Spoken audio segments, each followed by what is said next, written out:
Halo siswa-siswi sekalian, dimanapun kalian berada. Semoga kita semua dalam lindungan Tuhan Yang Maha Esa. Kita kembali bertemu dalam pelajaran prakarya dan kewirausahaan kelas 10. Nah, di pertemuan sebelumnya atau di minggu sebelumnya, kita telah melaksanakan penilaian tengah semester. Semoga nilai yang telah kalian peroleh dalam penilaian tengah semester tersebut tidak mengecewakan. Nah, hari ini dan seterusnya kita akan kembali belajar. Itu pertemuan hari ini kita akan membahas tentang budidaya dan wirausaha tanaman pangan. Nah, bagaimana kita bisa melaksanakan budidaya dan berwirausaha tanaman pangan? Silahkan kalian simak video pembelajaran berikut ini.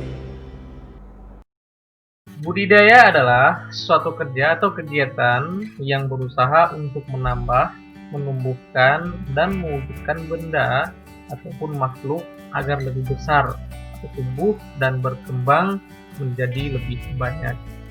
Sedangkan budidaya tanaman pangan adalah usaha yang dilakukan untuk menambah, menumbuhkan, dan mewujudkan tanaman pangan menjadi lebih besar dan berkembang atau lebih banyak.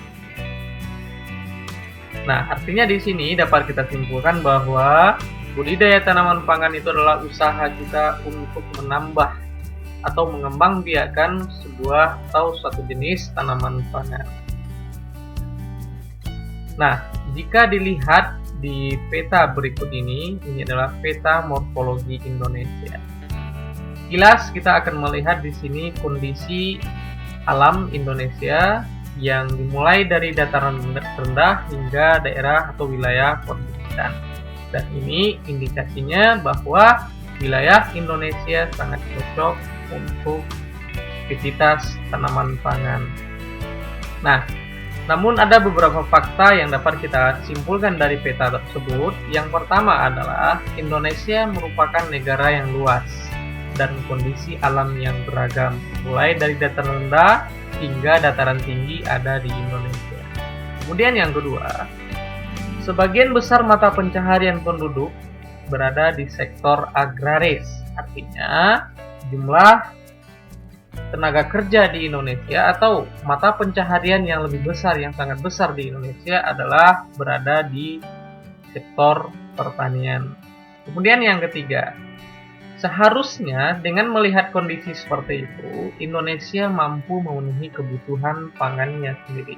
Namun, ternyata malah sebaliknya. Indonesia masih belum mampu untuk mencukupi kebutuhan pangannya.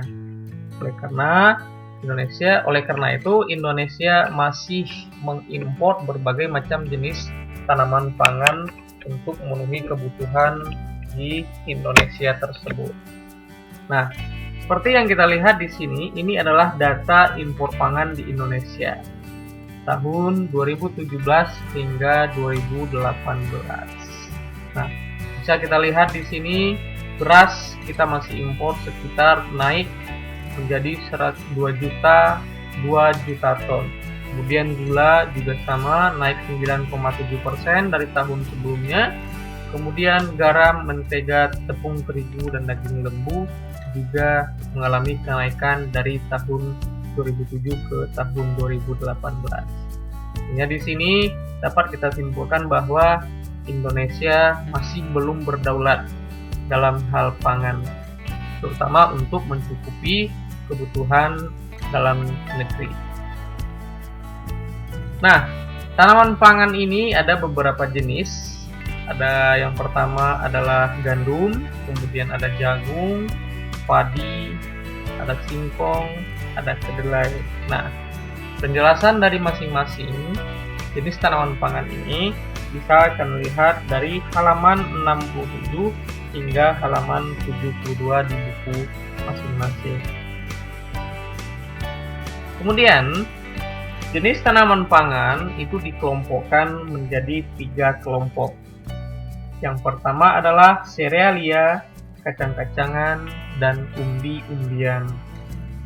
Serealia contohnya adalah padi, jagung, dan sorghum atau gandum. Kacang-kacangan contohnya ada kedelai, kacang tanah, dan kacang hijau. Sedangkan umbi-umbian contohnya adalah singkong, ubi jalar, dan talas. Kelompok serealia dan kacang-kacangan menghasilkan biji sebagai produk hasil budidayanya. Sedangkan umbi-umbian menghasilkan umbi batang atau umbi akar sebagai produk hasil budidayanya. Tanaman serealia dan kacang-kacangan umumnya diperbanyak dengan biji serta dapat dibudidayakan di lahan sawah, lahan basah, dan lahan kering. Sedangkan tanaman umbian diperbanyak dengan stek, serta umumnya hanya dapat ditanam di lahan yang kering. Ini adalah beberapa contoh hasil olahan dari kedelai. Yang pertama di sana ada kecap, ada tahu, ada tempe, bahkan juga kacang kedelai itu juga diolah menjadi susu. Nah, ada beberapa standar yang harus kita penuhi dalam melakukan budidaya tanaman pangan. Yang pertama adalah standar lingkungan. Usaha budidaya tanaman pangan perlu memperhatikan aspek usaha tani yang berkelanjutan, ramah terhadap lingkungan, dan tetap menjaga keseimbangan ekologi. Kemudian yang kedua adalah standar tenaga kerja. Tenaga kerja usaha produksi tanaman pangan perlu mengetahui cara-cara budidaya komoditi yang diusahakan, terutama aspek persyaratan tumbuh, adaptasi, varietas, cara tanam, dan lain sebagainya. Kemudian yang ketiga adalah standar fasilitas kesehatan. Tersedianya tata cara atau aturan tentang kebersihan bagi pekerja untuk menghindari terjadinya kontaminasi terhadap produk pangan tanaman pangan. Kemudian yang keempat adalah standar pengawasan. Pelaku usaha budidaya tanaman pangan haruslah atau hendaknya melaksanakan sistem pengawasan internal pada proses produksi sejak pratanam sampai dengan pasca panen. Kemudian juga harus bisa melakukan penelusuran balik, artinya semua produk yang dihasilkan harus dapat ditelusuri ke lahan usaha tani di mana produk tersebut ditanam.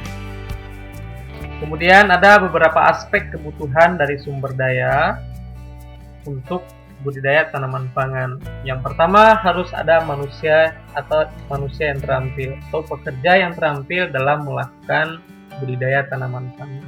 Kemudian lahan atau medianya. Kemudian ada faktor modal yang harus disiapkan, manajemennya, dan administrasi serta pemasaran. Nah, itu adalah 5 aspek kebutuhan sumber daya dalam budidaya tanaman pangan. Siswa-siswi sekalian, demikianlah pembelajaran kita pada pertemuan hari ini. Semoga apa yang telah kita bahas bisa bermanfaat bagi kita. Dan untuk selanjutnya, silakan kalian kerjakan rangkaian soal yang telah saya sediakan di Sekian dan terima kasih.